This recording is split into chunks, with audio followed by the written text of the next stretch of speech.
நடவடிக்கைகள் 6வது அதிகாரம் 1வது வசனத்திலிருந்து வாசிக்கலாம். அப்போஸ்தலர் நடவடிக்கைகள் 6வது அதிகாரம் 1வது வசனத்திலிருந்து வாசிக்கலாம். அந்நாட்களிலே சீஷர்கள் பெருகின போது கிரேக்கரானவர்கள் தங்கள் விதவைகள் அன்றாட விசாரணையில் திட்டமாய் சரியாய் விசாரிக்கப்படவில்லை என்று எபிரேயருக்கு விரோதமாய் முறுமுறுத்தார்கள். அப்பொழுது 12 சீஷர்களும் சீஷர் கூட்டத்தை வரவழைத்து மீதி இருக்கிற சீஷர் கூட்டத்தை வரவழைத்து நாங்கள் தேவ வசனத்தை போதியாமல் பந்தி விசாரணை செய்வது தகுதியல்ல. ஆதலால் சகோதரரே பரிசுத்த ஆவியும் ஞானமும் நிறைந்து நற்சாட்சி பெற்றிருக்கிற 7 பேரை உங்களில் தெரிந்து கொள்ளுங்கள். நல்ல சாட்சி பெற்றிருக்கிற 7 பேரை உங்களில் தெரிந்து கொள்ளுங்கள். அவர்களை இந்த வேலைக்காக ஏற்படுத்துவோம் என்று சீஷர்கள் சொன்னார்கள் என்று சொல்லி போடப்பட்டிருக்கிறது. அல்லேலூயா. அதுக்கு அடுத்து உள்ள காரியங்களை நாம் தொடர்ந்து பார்க்கலாம். பட் ஆனா இன்றைக்கு இங்க போட்டு இருக்கிறது அந்த நாட்களிலே சீஷர்கள் பெருகினார்கள் என்று சொல்லி போடப்பட்டு இருக்கிறது. அல்லேலூயா. திருச்சபை பெருகினது. அல்லேலூயா. ஏன் சொன்னா ஒரு பேதுருடைய ஒரு பிரசங்கத்திலே 3000 பேர் 5000 பேர் ரட்சிக்கப்பட்டு திருச்சபைக்குள்ளே வந்தார்கள். அல்லேலூயா. திருச்சபைக்குள்ளே வரும்பொழுது இவங்க எல்லாம் ஒரு டிசைட் பண்றாங்க என்ன அப்படின்னு சொல்லி பார்த்தீங்கன்னா, நம்ம எல்லாருக்கும் ஆகாரம் கொடுக்க வேண்டும் என்று சொல்லி, எப்படி நம்ம திருச்சபை பொழுது இப்படி ஆகாரம் போடுறாங்களோ அப்படி ஆகாரம் போடலாம் என்று சொல்லி எல்லாரும் ஆகாரம் போட்டு, நீங்க முந்தின உள்ளதை பார்த்தீங்கன்னு சொன்னா நிறைய பிள்ளைகள் என்ன பண்ணுவாங்கன்னா தலைமுறை சொத்தையெல்லாம் வித்து அப்போஸ்தலருடைய பாதத்துல வைப்பார்கள். காரணம் என்னன்னா எல்லாரும் பொதுவா அனுபவித்தார்கள். அல்லேலூயா. ஒருத்தரும் தனக்குரியதுன்னு எதுவுமே என்ன பண்ணல சொல்லல. அப்படி இருக்கும் பொழுது எல்லாருக்கும் பண்ணும் பொழுது அங்கே ஒரு பிரச்சனை உண்டானது. அல்லேலூயா. என்னைக்கு திருச்சபை வளருகிறதோ அன்னைக்கு சில நேரங்கள் சில பிரச்சனைகள் வரதான் செய்யும். அல்லேலூயா. வளர்ச்சி இருக்கும்ன்ற அந்த இடத்துல என்ன உண்டு, ஒரு முறுமுறுப்பு இருக்கதான் செய்யும். எந்த நீங்க மோசை வழி நடத்தும் பொழுது இஸ்ரவேல் ஜனங்கள் வழிநடுக முறுமுறுத்துட்டு தான் வந்தாங்க. அல்லேலூயா. ஏன்னா அது ஒரு வெற்றியான ஒரு பயணம். அல்லேலூயா. என்னைக்கு ஒரு பெருக்கம் என்று வருதோ அன்னைக்கு அந்த ஒரு பிரச்சனை என்ன பண்ணும் வரும். அல்லேலூயா. இப்ப எல்லாரும் இந்த சீஷர்களை குறிப்பாக 12 சீஷர்கள் வந்து போதுறாங்க என்னன்னா, எங்களுடைய அந்த போடுகிற அன்றாடம் போடுகிற அந்த பந்தியில எங்களுடைய விதவைகளை சரியாக கவனிக்கல. அல்லேலூயா. அதான் சொல்லுவாங்களே, உப்புக்கு சப்புக்கு இல்லாத பிரச்சனை தான் பெருசாக்குவாங்க. அல்லேலூயா. என் பிள்ளை அபிஷேகத்தை வரலன்னு எந்த சபையாவது சண்டை போட்டுருக்கத பார்த்துருக்கீங்களா? இத்தனை வருஷம் என் பிள்ளைங்க வராங்க சர்ச்சுக்கு, என் பிள்ளை அபிஷேகம் பெறல, என் பிள்ளைக்கு சர்ச்சில் ஏதோ ஒரு பதவி கொடுக்கலன்னு எந்த பெற்றோரால் சண்டை போட்டதை நான் இது வரைக்கும் கேள்விப்பட்டதில்லை. இல்லையா? ஆனா ஊறுகாய் கிடைக்கல, எனக்கு பருப்புல என்ன கிடைக்கல, கேரட் கிடைக்கல, எனக்கு கத்திரிக்காய் வரல, அவனுக்கு லெக் பீஸா போட்டுட்டாங்க, எனக்கு ஒரு பீஸும் வரலன்றத ஒண்ணுமில்லாத விஷயங்களுக்கு திருச்சபைகளுக்குள்ள சண்டை வரவே கூடாது. அல்லேலூயா. ஆனா நீங்க சொன்னீங்க இங்க வேதத்துல முதல் திருச்சபையில பெரிய திருச்சபையில, அல்லேலூயா, பெரிய திருச்சபை, அந்த திருச்சபையில ஒரு பெரிய பிரச்சனை. இப்பொழுது அதாவது சீஷர்கள் கூட்டத்தை கூட்டுகிற அளவுக்கு பிரச்சனை பெருசாச்சு. அல்லேலூயா. உடனடியா கூட்டுனாங்க. பிரச்சனை இது ரொம்ப சிறியரா போகுது. என்னன்னா எங்களை ஒரு மாதிரி நடத்துறாங்க. இன்னைக்கு இங்க நல்ல விசுவாசிகள் இல்லையா டைரக்டா ஊழியக்காரர்கிட்ட போய் மோதிட்டாங்க. எந்த விதவைகள் சரியா விசாரிக்கப்படல. அதனால இந்த பள்ளி விசாரணை செய்யற பொறுப்பை நீங்களே ஏத்து நடத்துங்க. அதோட அர்த்தம் அதுதான் இல்லையா. அப்ப சீஷர்கள் சொல்றாங்க, ஆத்தாடி என்ன சொல்றாங்க தெரியுமா? 2வது வசனத்துல, அப்பொழுது 12 சீஷர்களும் கூட்டத்தை வரவழைத்து சொல்றாங்க, நாங்கள் தேவ வசனத்தை போதியாமல் பந்தி விசாரணை செய்வது எங்களுக்கு நாங்க செய்ய முடியாது. இன்னைக்கு ஆண்டவர் சொல்றாரு, வேண்டான்னு சில விஷயத்த சொல்லிடணும், சில விஷயத்துக்கு நோ சொல்ல பழகணும். எல்லாத்துக்குமே நீ தலையாட்டினா உன் தரிசனத்தை இழந்து போயிடுவேன். சீஷர்கள் ரொம்ப போல்டா சொன்னாங்க, எப்பா ஓகே இந்த பிரச்சனையை கரெக்ட் பண்ணலாம், ஆனா நான் இறங்கி உள்ள செய்யணும்ன்றது முடியாத. அவங்க சொன்னாங்க, இது எனக்கு தகுதி இல்லை. இந்த விஷயத்த நாங்க அவங்க சொன்னாங்க, தேவ வசனத்தை போதியாமல் பந்தி விசாரணை செய்வது எங்களுக்கு. ஏன்னா எங்களை அழைத்தது எதுக்கு தெரியுமா? 3 வருஷம் நாங்க ஊழியர் செய்தது, ஆண்டவரோடு கூட இருந்தது எதுக்கு தெரியுமா? 5 அப்ப 2 மீன் 5000 பேருக்கு போஸ்டாரு. அதனால நாங்க போஸ்டே திடீர் அந்ததுக்காக அழைக்கல. ஒவ்வொரு தடவையும் வேத வசனத்தை கொண்டு எங்களை ஒவ்வொரு நிமிஷமும் ஒவ்வொரு புள்ளி புள்ளியா எடுத்து எங்களை காட்டி ஒரு சில உண்மைகளை சொல்லுவாங்க, ஜனங்களுக்கு புரியாது. அப்போ அந்த சீஷர்கள் தனியா போய் கேட்பாங்க, ஆண்டவரே இந்த ஊமைக்கு என்ன கருத்து? இதெல்லாம் கற்றுக் கொடுத்தது எதுக்கு தெரியுமா? சோறு பரிமாறதுக்கு இல்ல. சீஷர்கள் ரொம்ப தெளிவா இருந்தாங்க. அன்பு விசுவாசியே, சில நேரம் பிசாசு கொடுக்கிற ஆப்பர்ச்சுனிட்டியை நோ சொல்ல பழகுங்க. அது ஆண்டவர் கொடுக்கிறது போல வரும். அல்லேலூயா. சரிதானே? சர்ச்சில் பெரிய பிரச்சனை வருது, இந்த பிரச்சனையை நம்ம தீர்க்கலான்னு நிறைய நேரம் நான் போய் உள்ள மாட்டிருக்கிறேன்.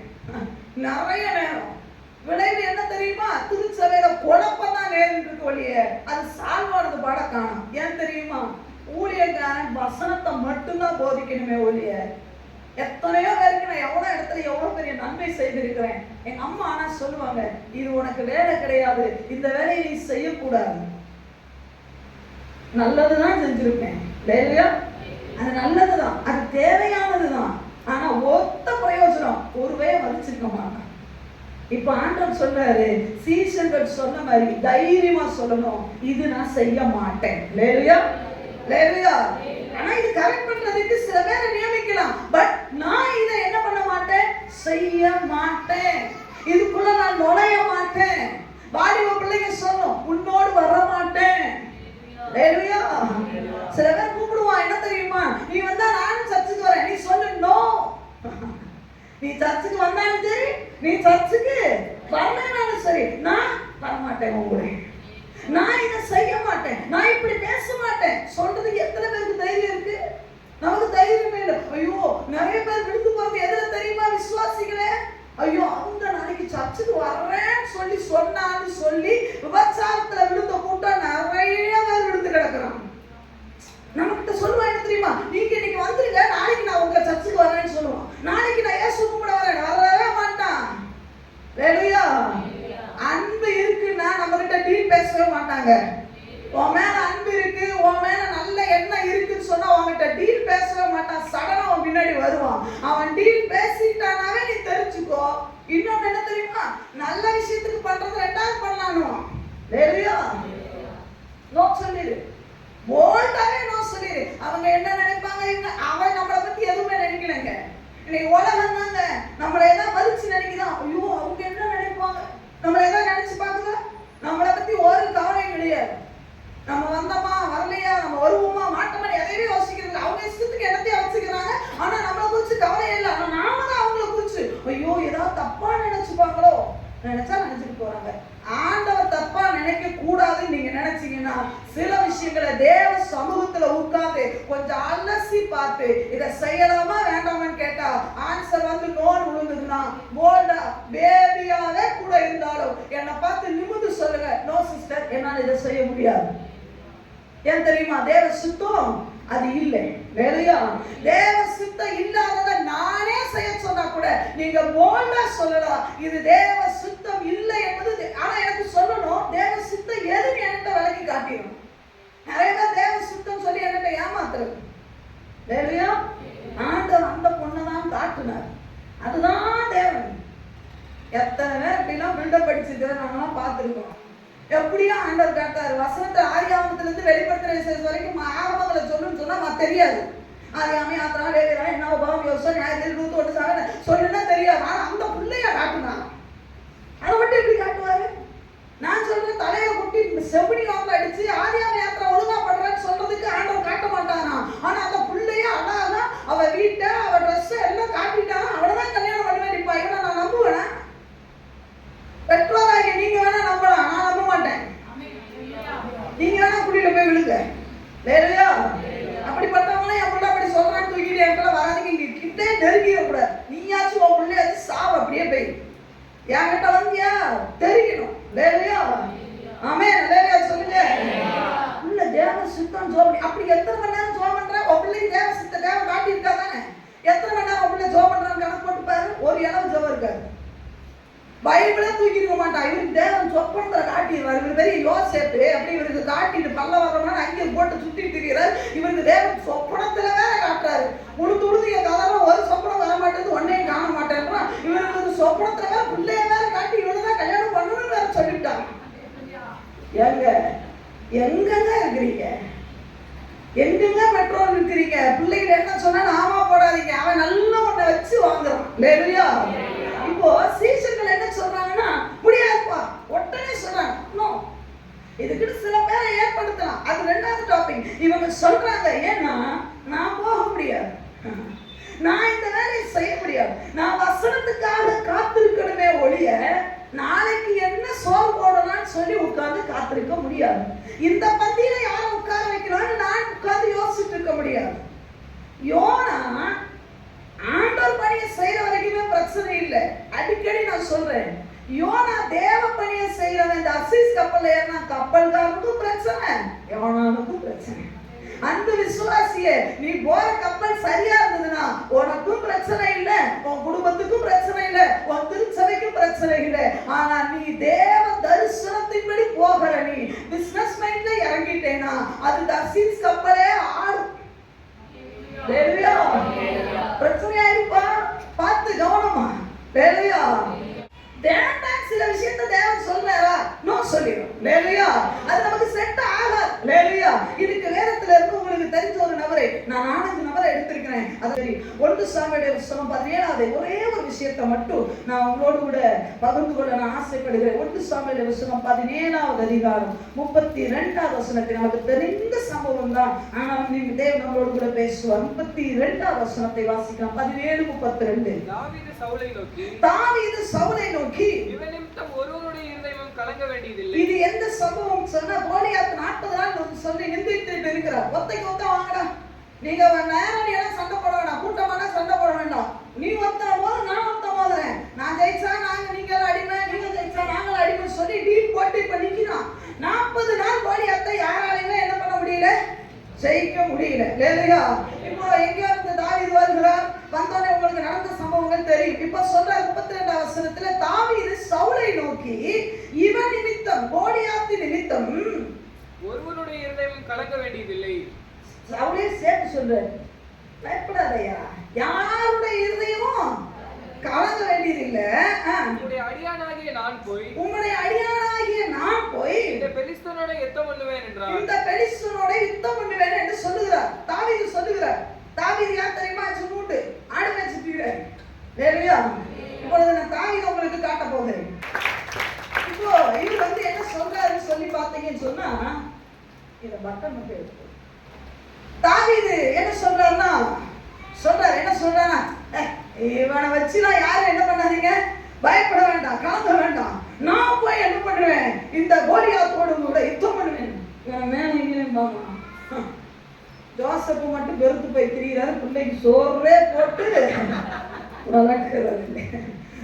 ஆடு கூட கொழுத்து போயிருக்கு, இதுக்கு கொஞ்சம் கூட நினைக்கிறப்ப ஆட்டு பாலனா முடிக்க போட்டு வளர்த்துருக்கணும்ல. இவன் பாக்குறான், இப்ப சவுல் சொல்றான் என்னன்னா, எப்ப அவனெல்லாம் நீ என்ன பண்ண முடியாது, அடிக்க முடியாதுப்பா, அவன் சின்ன வயசுல இருந்த யுத்த வீரன், உன்னால முடியாதுன்னு இவன் சொல்றான். என்ன நீ என்னையா பேசிட்டு இருக்கிறாரு, நான் ஆடு மேய்க்கும் போது ஒரு நாள் சிங்கம் வந்துச்சு, அடிச்சு தோம்சம் பண்ண தெரியுமில்ல, அந்த சிங்கத்தின் வாயில இருந்து ஒரு ஆட்டுக்குட்டியை வீட்டுட்டு வந்தேன். சவுல் பாக்குறாரு, நம்ப முடியற மாதிரி ஏதாவது சொல்றான்.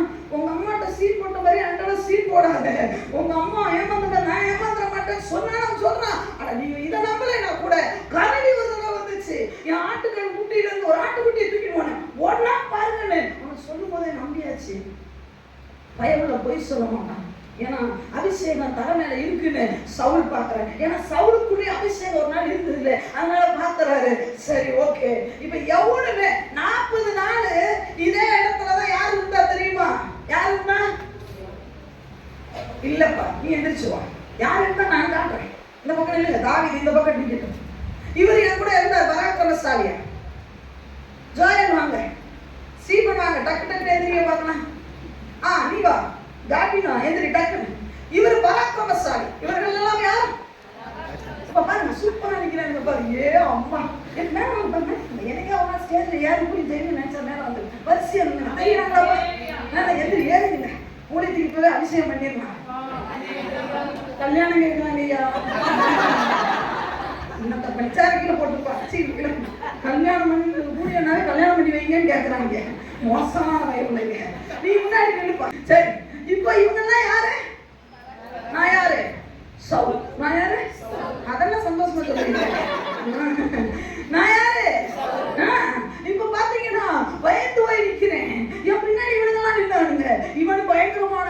என்னது போர் வீரன் இவரு பார்க்கும் போதே பயமா இருக்கு. இவர் அதுக்கு மேல இவர் அப்பாவே அடிக்கிறதுக்கு ஓடுனாரு. அதுக்கு மேல இவர் பாத்தீங்கன்னா சைலண்ட் கில்லர். பாத்தீங்கன்னா கையை தட்டி சில விஷயத்தை பேசும்போது கை தட்டி அப்ரிஷியேட் பண்ணிடுவாங்க. அதாவது ஒரு யுத்த காலத்துல ஐசக் சிரிக்கிறான் பாத்தீங்களா, நம்ம ஃப்ரெண்டை பத்தி கரெக்டா போட்டா பாத்தீங்களா, அவன் தான் அவனை பத்தி சொன்னது. இவன் வெளிப்பிரகாரமா யுத்தம் பண்ணுவான், இவன் உள்ளே யுத்தம் பண்ணுவான். இவனை பார்த்தா இத்தனை மாதிரி தெரியும் பாத்தீங்களா, பால் வெடிக்கிறான். இவனை பார்த்தா இவன் பட்டையை தூக்குவானா அப்படின்னு கேட்டா, சவுலுக்கு பின்னாடி இருந்ததெல்லாம் யார் தெரியுமா? சவுல் ஒரு பராக்கிரமசாலியை ஆகிட்டு பார்த்தா தன்னோட சேர்த்து கொடுப்பான். இவங்கெல்லாம் யார் தெரியுமா?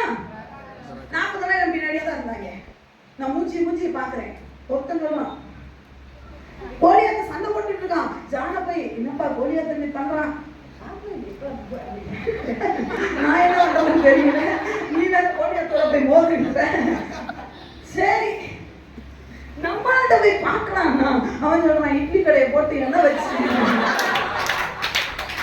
என்ன கொடுமைப்படுத்தி சித்திரவதை பண்றான். கொடுத்து 5:30 மணிக்கு இந்த பயன்ல இவனை கூப்பிட்டு தோல்களை அவனையான்னு தெரியல, தம்பி முன்னாடி அண்ணன் நான் சொல்றேன் 5:30 மணிக்கு ஜபத்துக்கு வந்துடலாம். இங்க வந்தா உனக்கு பசுபால டீ கிடைச்சிருக்குமா? சரி 5:30 வா. என்னப்பா பண்ண கையை தட்டி அவருக்கு பசுபால் டீ என்ன அற்புதமான டீ போட குடிக்கணும் தெரியுமா? வாடானா வாம இன்னைக்கு அவன் சொல்றான், முன்னாடி பாப்பா வயலு வேணாண்டா மாப்பிள்ள, நான் சொல்றேன் கேளு, தயவு செய்து வாய்ப்புல இங்க இருந்து பாட்டு சத்தம் கேட்கும் போதெல்லாம் உயிர் கொலை நடுக்குதுடா அப்படின்னு சொன்னாரு நம்மள. இப்ப அவன்கிட்ட போய் கோலியாத்த அடிக்கணும்னு கேட்டான். நீ வேற இட்லியே ஒழுங்கா வர மாட்டேன்னு நான் அழுதுகிட்டு இருக்கிறேன். இட்லியை ஊத்துனா தோசை மாதிரி வருது, தோசை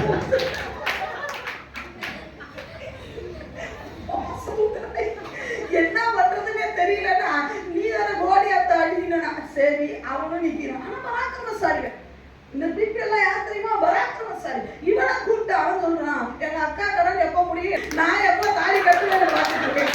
எனக்கு எங்க அக்கா கல்யாணத்துக்கு வாங்கின கடன் முடிஞ்சிச்சுன்னா படுவாங்கி ஊத்து எனக்கு ஒரு சீட்டை மட்டும் கல்யாணம் பண்ணி வைக்கிறேன். அதுக்கு பட்டறைக்கு ஓடிக்கிட்டு இங்க எங்கனையாவது ஒரு பட்டணை வைக்கலாம்னு பார்த்துக்கிட்டு இருக்கிறேன். நீ கோலியாத்த அவன் நிக்கிறான், மலை மாறி நிக்கிறான், அவனை அடின்னு சொல்ற, ஒரே அடியில அவன் போட்டு தள்ளிடுவான். நம்ம கிட்ட ஜபமும் கூடுமான வரைக்கும் எப்படிப்பா எல்லாருமே இங்க நிக்க வேண்டிய ஆச்சரியமா தெரியல. நம்ம பிரசங்கமே பண்ண வேண்டாம், உங்களுக்கு நீங்களே பண்ணிருக்கீங்க. நம்ம அப்படி சொல்றான், எப்படா அப்படி எண்ணிக்கிட்டு இருக்கிறான். சரி இவனையும் பார்க்கிறேன், கோலியாத்த வீழ்த்துறான் அப்படின்னா இவன் என்ன பண்றான்? நம்மளாலலாம் முடியாது, சீட்டு முடிஞ்ச பிறகு வரேன் நம்மால. இவன் மனசு நான் பக்கு என்ன சொல்லுவாங்க, இவ கூப்பிட்டு இப்ப வரல நானும் பிரச்சனை வந்தாலும் வச்சு மறுத்து விட்டுறான். அப்பா கோலியாத்த வீழ்த்தணும்ப்பா வாங்க, எங்க அப்பாவை வீழ்த்துறதே எனக்கு பெரிய பிரச்சனை. அவர் வரும்போது நான் நடிக்கணும் பாருங்க, அதுவே எனக்கு பெரிய போராட்டமா இருக்கு. எங்க அம்மாவை கூட மேனேஜ் பண்ணிடலாம், எங்க அம்மா அப்பாவை மேனேஜ் மனுஷன் வந்தா அப்படி சும்மா கடுகடுன்னு வராரு, கோலியாத்துக்கு அப்பனாண்டே வராரு. அவரை அடிக்கிறதுக்கு நான் எந்த கல்லை யூஸ் பண்ணணும்னு தெரியாம நிக்கிறேன். என்ன நீ சவுடு அப்படின்னு 4 பேருமே என்ன பண்ணல, ஒத்துக்கல. இப்போ நம்ம அங்க வர ஹீரோ எப்ப போங்க இதுக்கு தான் நிக்கிறாங்க, காரியத்துக்கு உதவாத வைத்தியர்கள். இப்ப இவன் வந்து சொல்றான், நானே பயந்து போயிருக்கிறேன், எந்த பயனும் வரமாட்டேன். ஒருத்தன் இப்படி சொல்றேன்றான், ஒருத்தன் சீட்டு போடணுன்றான், ஒருத்தன் அப்பனே கோலியாத்துக்கிறான். இவனுக்கு வச்சு நான் என்ன பண்ணுவேன்? இது ஒரு அத்தி குத்து மாதிரி ஓடி வந்து சொல்லுது, சவுலே நீ பயப்பட வேணாம், நான் இருக்கேன், அந்த கோலியத்தை போட்டு தள்ளிடுறேன். இப்ப சவுல் சொல்றாரு, அப்படியா கரடியை கொண்டியா? ஆமாடே. சிங்கத்தை கொண்டியா? ஆமா.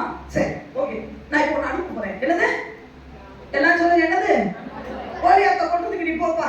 என்னப்பா வச்சிருக்கிற? கையில ஒரு கவன்கள் வச்சிருக்கேன். என்ன வச்சிருக்கிறேன்? வச்சிருக்கேன். இதை வச்சு நான் உங்களுக்கு என்ன நம்பி மட்டும் அனுப்புங்க. அப்படியா? சரிப்பா, உன்னை அனுப்புறேன். ஆனா என்ன தெரியுமா பண்ணேன்? என்னோட வஸ்திரத்தை எல்லாம் உனக்கு, என்னோட என்ன தரேன்? அந்த வசனத்துல போட்டுருக்கு, வாசிங்க. 38 வாசிங்க தம்பி. சவுல் தாவீதுக்கு தன் வஸ்திரங்களை உடுத்துவித்து வெண்கலமான ஒரு சீராவை அவன் தலையின் மேல் போட்டு ஒரு கவசத்தையும் அவனுக்கு தரிப்பித்தான். அவனுடைய பட்டயத்தை தாவீது தன் வஸ்திரங்கள் மேல் கட்டிக்கொண்டு அதிலே அவனுக்கு பழக்கம் இல்லாததினால் நடந்து பார்த்தான். இப்ப சவுல் சொல்றாங்க, பாப்பா போன முடிவு எடுத்துட்டார். எப்படி? எவனுமே எனக்கு பின்னாடி இந்த பராக்கிரமசாலிகள் ஒருத்தன் கூட போக மாட்டேன்ட்டான். நீ வந்துட்ட போறேன்ற என் ட்ரெஸ் கொடுக்குறோம் போட்டு சொல்றேன். நான் போட்டு நல்லா முன்னாடி வந்து போடு கேமரா. என் ட்ரெஸ் சொல்லுங்க, நல்லா போடு பார்க்கலாம். என்ன என் ட்ரெஸ் இது? இது போடுவா, பட்டன் போடணும். கையில என்ன இருக்கு? கவன்கள் இருக்கு. இப்ப இங்க எங்க சட்டை எங்க இருக்கு? இப்ப சட்டை உனக்கு கம்ஃபர்டபுளா இருக்கப்பா? வெள்ள சட்டை மடப்பை என்ன சொல்லுவோம் பார்த்தீங்களா? ராஜாவுடைய சட்டையை கொடுத்துருக்கேன், கம்ஃபர்டபுளா இல்லையா தம்பி? இதெல்லாம் நிறைய பேர் அலையணும்பா சட்டை கேட்கணும்னு. என்ன கம்ஃபர்டபுளா இல்லைன்ற ஆளு மேய்க்கிறவங்க புத்திய பத்தி எப்படி இருக்கு? தாவீது பார்த்தாரு. எப்பா இத வச்சு நடந்து பார்த்தானா? நடந்து பார்த்தா நடக்கவே இவனுக்கு ஒரு மாதிரி சங்கியா இருக்கு. என்னமோ பண்ணுது, என்னமோ ஒரு மாதிரி இருக்கு. இவர் இப்ப தாவீது சொல்றாரு, இத போட்டுட்டு நான் என்ன பண்ணக்கூடாது தெரியுமா? போவே முடியாது. ஏற்கனவே ஒண்ணுமில்லாம மாதிரி இருக்கான். இவனை தாவீது சவுலோட ட்ரெஸ் கொடுத்து போய் அடுறான்னா இந்த ட்ரெஸ் எல்லாம் போட்டு நம்மளால போக முடியும்? நடக்கவே முடியலன்னா இங்க நல்லா கவனிக்கணும். அவன் போட்டு 39 வசனத்துல அவனுடைய பட்டயத்தை தாவீது தன் வஸ்திரங்களில் கட்டி கொண்டு அதுல என்ன பண்ணானா? பழக்கம் இல்லாததினால் இதுல வேற தலைமையில வந்து ஒரு முகமுடி மாதிரி ஒரு கவசத்தையும் போட்டானா. இப்படி ஒரு கவசத்தையும் போட்டுட்டு தம்பி இதை கீழே ஊந்துடக்கூடாது. என்ன இந்த கவசத்தையும் போட்டு இப்படி கோடியத்தை அடினான்னு சொல்லுவான். நான் இதை பார்க்கட்டா இல்ல இந்த சட்டை பட்டை நீங்க கீழே போய் கிடக்குது இதை பார்க்கட்டா? இதுல நீ நடப்பா கீழே ஊந்துச்சுன்னா என் ஒப்பனத்துக்கு வாங்கி. இப்ப இவன் பாப்பான், என்ன அவன் போட்டு நம்ம இதை விழவும் கூடாது. இந்த சட்டை பட்டனுக்குள்ள இங்க எங்க என்னது? இப்ப இதுல பாக்கெட்ட இதுல பாக்கெட்ல ஒரு கையை காமிச்சுக்கணும். பாக்கெட்ல கை விடு, அவன் பேண்ட் பாக்கெட் இது கூட கோடியா வந்து இவன் அடிச்சு நோக்கி போயிட்டே இருப்பான். பாக்கெட் பாக்கெட் தேடு, அது உள்ளே விட முடியல. அந்த கையில இருந்து அந்த பாக்கெட் முடியாது, வாய்ப்பு இல்ல. அப்ப இவன் நடந்து பார்த்தனால இவன் சொல்றான், கையும் சரி கிடையாது. இந்த வர கை இங்க தொலை இங்க ஓட்டைக்குள்ள கோலியாத்த போயிடணும் போல. இந்த சட்டமன்றத்துக்குள்ள எல்லாருமே போயிட்டு வெளியே வராங்க. இதெல்லாம் நமக்கு செட் ஆகாதுன்னு தாவீது சொல்றான். என்ன தெரியுமா? அதுல நடந்து பார்த்த உடனே 39 வசனத்திலே தாவீது சவுலை நோக்கி, நான் இவைகளை போட்டுக்கொண்டு போக கூடாது, இந்த அபியாசம் வெக்கமே நம்ம சொல்லிட்டாரு. இதுல எல்லாம் நமக்கு பழகம் இல்லையா? அவுத்துட்டார். தப்பு தப்புன்னு என்ன பண்ணிட்டார் தெரியுமா? அவுத்து கொடுத்துட்டார். இந்த கேடக வேண்டாம், இந்த பட்டைய வேண்டாம், ஒண்ணுமே வேண்டாம். எப்படிதான் போவ? ஆடு மேய்க்கும் போது எப்படி போனேனோ, சர்ச்சில் எப்படி இருக்கேனோ அப்படியே இருக்கிறேன். இது நல்ல வார்த்தை. ஆமென் சொல்லுங்க. இல்லைங்க நீ வெளியே போய் இப்படி போட்டா போயிட்டு போட்டா எம்எல்ஏ மாதிரி இருப்பீங்க. எம்எல்ஏ மாதிரி தான், ஆனா நீ எம்எல்ஏ பயந்துக்கு நல்லா தெரிஞ்சிருக்கு. நீ நல்ல சட்டை அப்படி போட்டு என்ன சொல்லுவாங்க, ஆனா வெளியே போனா அவனை பார்த்தா பைத்தியக்கார மாதிரி தெரிஞ்சிடும். அதனால இவன் சொல்றான், நமக்கு இதெல்லாம் செட் ஆகாதப்பா. நான் அதனால ஆடு மேய்க்கும் போது எப்படி போறேனோ அதே போறேன். ஏன் தெரியுமா? நான் கோலியாத்த இதெல்லாம் போட்டு இந்த கவசத்தை முகமுடியெல்லாம் போட்டு நடக்கவே முடியலன்னா நான் ஓடணும். நான் என்ன பண்ணணும்? ஓடணும். அந்த வசனத்தை வாசிங்க. 17ஆம் அதிகாரம் 48ஆம் வசனத்துல தாவீது கோலியாத்தை நோக்கி என்ன பண்ணினா நடந்தாரான்னு போட்டுருக்கான் பாருங்க, வாசிக்கலாம். அப்பொழுது அந்த பெலிஸ்தர் எழும்பி தாவீதுக்கு எதிராக கிட்டி வருகையில் தாவீது தீவிரமாய் அந்த சேனைக்கும் அந்த பெலிஸ்தனுக்கும் எதிராக ஓடி ஓடுற. ஐயா, ஓடுறதுக்கு இதெல்லாம் தலைமையில வச்சுட்டு ஓட முடியாது. சில நேரம் பிசாசு கொடுக்குற ஆப்பர்ச்சுனிட்டி வச்சுட்டு ஓட முடியாது. உன்னால வேணாம் சொல்லிடணும். இதை வச்சுட்டு ஓட முடியாது. உனக்கு ஆட்டோமேட்டிக்கா பயந்துரும். இப்ப இந்த தம்பியை வச்சுட்டு நீ ஓடுப்பா அப்படின்னா என்ன பண்ணுவான்? நடக்கவே மாட்டான். அவன் எப்படி ஓடுவான்? சில நேரம் பிசாசு உனக்கு சில ஆப்பர்ச்சுனிட்டியை கொடுப்பான். யூதாஸுக்கு எவ்வளவு தெரியுமா கொடுத்தான்? 30 வெள்ளி காசு. அவ்வளவுதான் கொடுத்தான். ஓட முடிச்சுதா? ஆவிக்குரிய ஜீவியத்துல ஓடணும். அதே யூதாஸ் கூட அழைக்கப்பட்ட பேதுரு சூப்பரா ஓடினார். ஏன் தெரியுமா? உன் 30 வேணாம், உன் 3 ரூபாய் வேண்டாம், தேவன் எனக்கு கொடுத்த வரமே போதும் சொல்லி இதெல்லாம் கழட்டிட்டான். இதெல்லாம் எனக்கு வேண்டாம்டா, இதெல்லாம் எனக்கு வேண்டாம். தேவன் என்னை அழைக்கும் பொழுது இந்த சட்டையை போட்டுட்டு என் அபிஷேகம் பண்ணல, இந்த வெறும் இந்த உள்ள இந்த வஸ்திரத்தை போட்டு என் அபிஷேகம் பண்ணார் பத்தியா, இந்த வஸ்திரம் எனக்கு போதும் என்று சொல்லி அதை ரிஜெக்ட் பண்ணனால ஒரே கல்லுல அடிச்சு நவுத்திட்டாரு கோலியாத்தை. அங்க வாடி பண்ணி இன்னைக்கு சில நேரம் பிசாசு சில ஆப்பர்ச்சுனிட்டியை கொடுப்பான். ஆனா உன்னால என்ன பண்ண முடியாது தெரியுமா? ஓட முடியாது. நீ ஓட அழைக்கப்பட்டவன். நீ வேகமாய் செயல்பட அழைக்கப்பட்டவன். நீ தீவிரமாக செயலாட்ட அழைக்கப்பட்டவன். சில பேர் வண்டியில ஏத்துனா ஓட முடியாது. சில பேர் வீட்டுக்குள்ள ஏத்துனா உன்னால செயல்பட முடியாது. சில பேர் பிசினஸ்ல சேர்த்தா உன்னால ஓட முடியாது.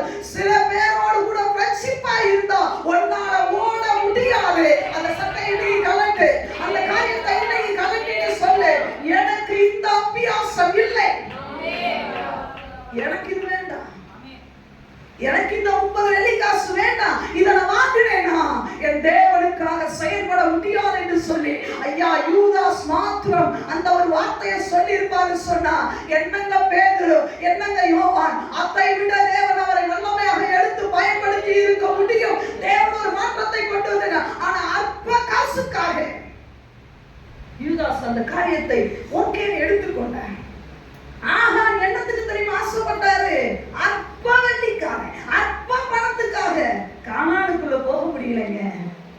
அந்த தம்பி தங்கச்சி, இன்னைக்கு பிசாசு சில ஆப்பர்ச்சுனிட்டி உனக்கு தருவான். ஒண்ணே ஒண்ணு சொல்ல, என்ன தெரியுமா? வேண்டாம். இன்னைக்கு வாலிப பிள்ளைகளை பெற்றோர் எப்படி வளர்க்குறீங்க? சண்டே வரலைனாலும் பரவாயில்ல விடுறீங்களா? வாலிபர் கூட்டத்துக்கு வரலைனாலும் விடுறீங்களா? மேல வர முடியாது. நீங்க எதுக்கு முக்கியத்துவம் கொடுக்குறீங்க? சில விஷயத்துக்கு நோ சொல்ல பழகணும். நேரத்தை பிசாசு கேட்கும்போது நோ சொல்லுங்க. தாவீது சொல்றான், இது எனக்கு முடியாது, அவுத்து போட்டுரு. ஏன் தெரியுமா? நீ ஓடணும் ஐயா, நீ ஓட வேண்டிய தூரம் வெகு தூரம். நீ படுக்கிறதுக்கு அவன்கிட்ட 30 வெள்ளி காசு கொடுத்து படுக்க வச்சுட்டானா? அல்லாத உட்கார வச்சுட்டான் பாரு. 30 வெள்ளி காசு. அது சரி, இன்னொன்னு சொல்றேன், யூதாஸ் 30 வெள்ளி காசு யூஸ் பண்ணாரா? எல்லாம் சொல்லுங்க. யூதாஸ்க்கு எவ்வளவு கொடுத்தாங்க? 30 கொடுத்தாங்க. அப்படிதானா? 30 வாங்கி யூதாஸ் எத்தனை வெள்ளி காசு உபயோகப்படுத்தினா? 1 ரூபா, 10 ரூபா, 1 ரூபா கூட 4 கூட யூதாஸ் உபயோகப்படுத்தல. அவ்வளவு அவன் கொடுக்கிற மாதிரி கொடுத்து எடுக்கிறதுல அவனை போல கில்லாடி விசுவாச போல வேற யாரும் இல்லை. அவனோட அடையாளத்தை இன்னைக்கு நான் காட்டி கொடுக்கிறேன். அவன் கொடுக்கிறேன் வாக்கு பண்ணுவான், ஆனா அனுபவின்னு சொல்லி சொல்லவே மாட்டான். கொடுப்பான், ஆனா அனுபவிக்க அவன் சொல்ல, நான் கொடுக்கிறேன்னு தானே சொன்னேன், உன்னை அனுபவிக்கிறேன், உன் விடுவேன்னு சொன்னா அவன் கொடுக்கிறது 10 ரூபாயா இருக்கும், கொடுக்கிறதே லட்சக்கணக்கில் அவங்கிட்ட இருந்து கொடுங்குவான். யூதாஸ் கிட்ட இருந்து எதை கொடுக்கனா தெரியுமா? விலையேறப்பெற்ற ஆத்துமாவை பிடிக்கிட்டாங்க. யோசிங்க, அந்த ஆத்துமா மரண தற்கொலை பண்ணி செத்தான். ஐயா, அழைப்பு எப்படிப்பட்ட அழைப்பு தெரியுமா? அட்டே அப்பா, வேற லெவல் அழைப்புங்க. இயேசு கிறிஸ்துடைய சீஷனா இருக்கக்கூடிய விலையேறப்பெற்ற அழைப்பு, பயங்கரமான அழைப்பு. இயேசு கிறிஸ்து டைரக்டா வந்து ஜெபம் பண்ணி அவரை செலக்ட் பண்ண அழைப்பு எப்படி அற்பமா போச்சு, பாதாளத்துக்கு போச்சு. காரணம் என்ன? யூதாஸ போய் நரகத்துல தட்டி எழுப்பி கேளு, அவன் சொல்லுவான், ஒன்ன போல வெறும் 30 காசுக்கு நான் விற்று போட்டேன். நீ ஓடுற தெரியுமா? இந்த உலகத்துல பார்க்கிற நபர்களுக்கு பின்னாடி அப்படிதான் நானும் வித்துட்டேன். அனுபவிக்க விட மாட்டான். அவனை நீ தட்டி எழுப்பி நீ கேட்டு பாரு. யூதாஸ் சொல்லுவான், அனுபவிக்க விட மாட்டான்டா, அவன் உனக்கு கொடுப்பான், ஆனா இந்த பாக்கெட்ல போடுறதுக்குள்ள இந்த பாக்கெட்ல இருந்து புடுங்கிடுவான். ஆனா ஆண்டவர் நல்லவர். நீயாவது எனக்கு வேண்டாம். பிசாசு கொடுக்கிற எந்த ஆபத்து நான் ஒவ்வொரு நாளும் ஜெபம் பண்ணுவேன். ஆண்டவரே, பிசாசு சித்தம் என் வாழ்க்கையில நிறைவேறவே வேண்டாம். அது எவ்வளவு நல்லதா இருந்தாலும் தயவு செய்து என்னை அடிச்சேன்னு திரும்பிருங்களே ஒழிய அதை வாங்குறதுக்கு என்னை விட்டுறாதீங்கன்னு தினந்தோறும் கேட்பேன். ஏன்னா எனக்கு ரகசியம் தெரிஞ்சு போச்சு. அவன் ₹1 கொடுத்துட்டு 1 கோடியை வாங்கிட்டு இருந்து வாங்குவான். உன்னை கோடியில நிக்க வச்சிருவான். அவன் கொடுக்கிற எதையும் கை நீட்டி வாங்காத. தேவன் அவன்கிட்ட 10 பைசா கொடுக்குறாரா, அதை வாங்கிக்கோ. ஏன் தெரியுமா? ஆண்டவர் இல்லாததை இருக்கிறவர்களை போல அழைக்கிற தேவன். அவர் கொஞ்சமாவையும் கொஞ்சம் எண்ணெயும் அவர் பெருகிற செய்யற தேவன். அவர் அவன்கிட்ட 5 கொடுக்குறாரா, சந்தோஷமா வாங்கிக்கோ. அது 5000 பெருக செய்ய தேவனாலே கொடுக்கும். இவன் 5000 கொடுப்பான், உன்கிட்ட 50,000 திருப்பி கேட்பான். ஹல்லேலூயா. யூதாஸ் அதைத்தான் வாங்கினான். ஆகான் எதை வாங்கினான் தெரியுமா? ஒரே ஒரு பாபிலோனிய சால். அவ்வளவுதான். ஆனா பாபிலோனிய சாவியை ஒரு நாளாவது உடுத்தி பார்த்திருப்பானா? நெவர். ஒரு நாள் கூட அவன் உடுத்தி பார்க்கலங்க. அதுக்குள்ள விளைவு என்ன தெரியுமா? மனைவி செத்தா. குடும்பங்களை கேளுங்க. ஏன் தெரியுமா இன்னைக்கு குடும்பமா உட்கார வச்சிருக்கிறேன்? தம்பி, நீ பண்ற தப்புல உன் அம்மா விடுவா, உன் அம்மா உயிர் போகும். நீங்க பண்ற தப்பு உங்களோட முடியும் நினைக்கிறீங்களா? உங்க அப்பாவோட தலைகுனிவு வரும். ஆகான் செய்த தப்புக்கு ஒரே ஒரு பாபிலோனிய சாலை தான் எடுத்து வச்சாரு. உள்ள கொஞ்சோண்டு வெளியே வச்சாரு. நடந்தது என்ன தெரியுமா? வீதிக்கு வந்தது யார் தெரியுமா? ஹோல் இஸ்ரவேல் கேம்புக்கு நடுவுல நிக்க வச்சுட்டாங்க. யாரை நிக்க வச்சாங்க தெரியுமா? ஆகானுடைய பொண்டாட்டி நிக்க வச்சாங்க இல்லையா? சரியா சொல்லனா தப்பா சொல்லனா? சத்தமா சொல்லுங்க. மனைவி நின்னாங்களா இல்லையா? மனைவி நின்னாங்களா இல்லையா? எப்படி இருக்கும் அவனுக்கு? எவ்வளவு வேதனை. அது வரைக்கும் மனைவியை வெளியே விட்டுருக்க மாட்டாரு. 4 பேர் பார்த்துக்கணும். இப்போ ஹோல் இஸ்ரவேல் கோத்திரம் அப்படி பார்க்குது. ஆகானுடைய மனைவி நிக்கிறா, ஆகானுடைய பிள்ளை நிக்கிறான், ஆகானுக்குள்ள எல்லாம் நிக்குது. மனசே நான் சொல்றாங்க, கல் எறிஞ்சு அவனை கொள்ளுங்க. நீ பண்ற தப்பு உங்க அம்மா மேல கல் எறியணுமா? நீங்க யாரா கூட இருங்க, நீங்க பண்ற தப்புக்கு உங்க ஃபேமிலி பாதிக்கப்படும் என்பதை மறந்துடாதீங்க. அவன் கேட்டதான் பாபிலோனிய சாலை எடுத்துக்கோ, உன் பொண்டாட்டிய அலங்கத்துக்கு மேல நிப்பாட்டு. எத்தனை பேர் கொடுக்க ரெடியா இருக்கீங்க? எத்தனை பேர் கொடுக்க ரெடியா இருக்கீங்க? அவன் கேட்கறது தெரியுமா? ஒரு ஞாயிற்றுக்கிழமை என்கிட்ட கொடு, உன் பிள்ளைய அலங்கத்துக்கு மேல நான் நிப்பாட்டுறேன். ஒரு ஞாயிற்றுக்கிழமை விசாசுக்கு கொடுத்துட்டு போய் பாரு, நீ அந்த வாரம் முழுசு 10 நாளைக்கு மேல கஷ்டப்பட வேண்டியது வரும். நான் உன்னை எச்சரிக்கிறேன். நினைக்காது நீங்க ஞாயிற்றுக்கிழமை வரனாலே, நீங்க ஞாயிற்றுக்கிழமை வராதனாலே எனக்கு எந்த ஒரு ப்ராப்ளமும் கிடையாது. நத்திங். எனக்கு வரலாறுகளுக்கு உபதேசம் பண்ணிட்டு நான் போயிட்டே இருக்கலாம். ஆனா என்ன நடக்கும் தெரியுமா? ஒரு ஞாயிற்றுக்கிழமை நீ விசாசுக்கு கொடுத்து பாரு, அது விளைவு என்னன்றது உனக்கே நல்லா தெரியும். அழகா உள்ள நுழைவான், சூப்பரா நுழைவான். இந்த பைபிள ஆசையா தூக்கிறதுக்கு ஒரு மனசு இல்ல. பைபிள தூக்கிறதுக்கு பதிலா பல மணி நேரம் நீ போனுக்கு கொடுக்குறியா, பல நாள் நீ கஷ்டப்பட வேண்டியது வரும். பின்னாடி நீ போனையும் தூக்க முடியாது, பைபிளையும் தூக்க முடியாது, பித்து பிடிச்ச மாதிரி அலைய வேண்டியது வரும். நேரம் இருக்கும் போது இந்த பைபிளை நெஞ்சோட அணைச்சுக்கோ. இது உயிர் உனக்கு. இந்த பைபிள் என்ன தெரியுமா? உயிர். இந்த உலகத்தில் இருக்கிற எந்த மனிதர்கள் கைவிட்டாலும் என் நேசம் கைவிடாத ஒரு நேசம். எல்லாரும் கைவிடலாம்.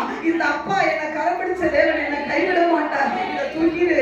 தயவு செய்து தம்பி தங்கச்சி உன்னை கெஞ்சி கேட்கிறேன். உனக்கு நேரம் இல்லைன்னு என்கிட்ட சப்ப கட்டு கட்டாத. உனக்கு நேரம் இருக்கு. அந்த நேரத்துல கொஞ்ச நேரமாக இந்த பைபிளை தூக்கு. இந்த தூக்குற நேரத்தை விசாசு கேட்பான். கொஞ்ச நேரம் இந்த ஒரு வீடியோவை பார்த்துட்டு அப்புறம் சொல்லுங்க. என்னமோ நான் வீடியோ பார்க்குற மாதிரி நீங்க தானே என்ன பார்த்துட்டு இருக்கீங்க. எப்படி சொல்லுங்க? இந்த ஒரே ஒரு வீடியோ பார்த்துட்டு நம்ம பைபிள் படிக்கலாம்னு சொல்லி எத்தனை பேர்கிட்ட பேசிட்டான்? கை தூக்குங்க. அதை வெக்கப்படாம தூக்குங்க. Very good. நீங்களும் ரொம்ப தைரியசாலிகள். மீதி எல்லாம் நல்லா தூக்குங்க. அப்போ தூக்காத ஆட்கள்கிட்ட விசாஸ் பேசுறது கூட தெரியல. அதுதான் உண்மை. அப்படியெல்லாம் செஞ்சுக்கோமா? சரி சொல்லுங்க. சரியா இருக்கும். சில விஷயங்களை கணச்சு போடலாம். நம்மள விசாசு சொல்லணும், கொஞ்ச நேரம் கூட எனக்கு அப்புறம் பார்த்துக்கலாம். நீ சொல்லு, இது எனக்கு தகுதி, உனக்கு தெரியும். விசாசே நல்லா எனக்கு தெரியும். நீ விட்டா 1 மணி நேரம் கேப்பா, அப்ப 4 மணி நேரம் திருப்பி அப்படி சொல்றதுக்கு நமக்கு நம்மளும் உடனே அவனை வந்தோடனே அவனை பார்த்தோடனே அப்படி உருகி குழஞ்சு போய், மாமா நீ எப்ப வருவேன்னு நானும் நினைச்சேன், உன்னை தொடாம என்னால அம்மா படுத்தா பக்கத்துல புருஷன் படுக்கிறானோ இல்லையோ, இப்ப இந்த போன் படுத்து சொல்லுங்க. நிறைய வயவுலையே கல்யாணம் வேணாம் சுத்தரங்கிறத, ஏன்னா அந்த கருப்பை கொண்டாட்டிய வச்சு தெரியுறாங்க. கல்யாணம் பண்ணா ஒருத்தியோட வரணும், இதுல நிறைய பேர் வராளுங்க, புளிப்பு காட்டுல பார்த்துக்கிட்டே இருக்கணும், இதா இருக்கு.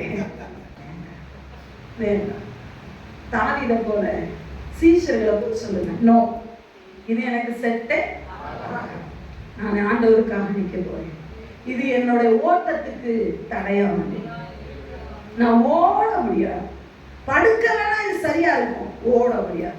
சோ ஓட அழைக்கப்பட்ட நீங்க, இது எனக்கு தகுதி இல்லை, இது எனக்கு வேண்டாம், இது எனக்கு செட் ஆகாது சொல்லிருங்க. அது எவ்வளவு பெரிய ஆனாலும் சொல்லிருங்க, நீங்க ஓட முடியும்.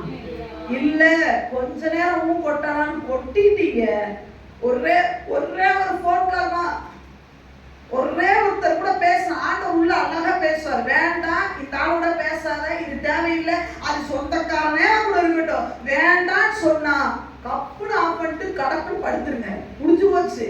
நீ பேசலான்னு இருப்ப, புதுசு பொண்டாட்டிக்குள்ள சண்டை போட்டு போயிட்டே இருப்பான், அவன் தூட்டி விட்டு போயிட்டே இருப்பான். இல்லையா? சோ நம்ம எல்லாரும் நாங்கள் பண்ணி ஆமென். ஆண்டவரே எங்களை போரடிக்கிற கருவியாக நீங்க ஆண்டவரே புதிய கூர்மையான கருவியாக இந்த நாளிலே உருவாக்கி இருக்கிறீங்க ஆண்டவரே. இந்த 1 மணி நேரம், இந்த 3 மணி நேரம் எங்களை அழகாக ஆண்டவரை வணைந்து கொண்டீங்க, எங்களை நல்ல உருட்டிங்க ஆண்டவரே, நல்ல நீட்டி தேய்ச்சு ஆண்டவரே. ஆண்டவரே உன் தரிசனம் இதுதான் மகனே, நீ இதற்காக ஓடியே ஆக வேண்டும், சில நேரங்களில் நீ வேண்டாம் என்று சொல்லி அழகா கற்றுக் கொடுத்தீங்க. ஒருவேளை புரியாத நபர்கள் இங்கே இருப்பார்கள் என்று சொன்னால், ஆராதனை முடிந்ததுக்கு அப்புறமா பேச நீர் வல்லவர் ஆண்டவரே, பேசுவீராக, செயல்படுவீராக. நாங்க எல்லாரும் எங்களை ஒப்பு கொடுக்கிறோம் ஆண்டவரே, நாங்க குடும்பமா ஆண்டவரே. ஆண்டவரே எல்லாம் சொல்லுங்க பார்க்கலாம், விரும்புகிறவர்கள் கையை தூக்கி இந்த திருச்சபையில என்ன தூணா நிறுத்துங்க ஆண்டவரே. ஆண்டவரே இந்த தேசத்துல எங்களை கொண்டு, இந்த திருச்சபையை கொண்டு ஒரு மாபெரிய ஒரு எழுப்புதல் எங்களை கொண்டு உருவாக எங்களை பயன்படுத்துங்க. ஆசீர்வதிக்க பெரிய காரியங்களை செய்யுங்க. இயேசு கிறிஸ்துவின் மூலம் ஜெபம் கேளும் எங்கள் ஜீவனோட அன்பின் நல்ல பார்க்க ஆமென்.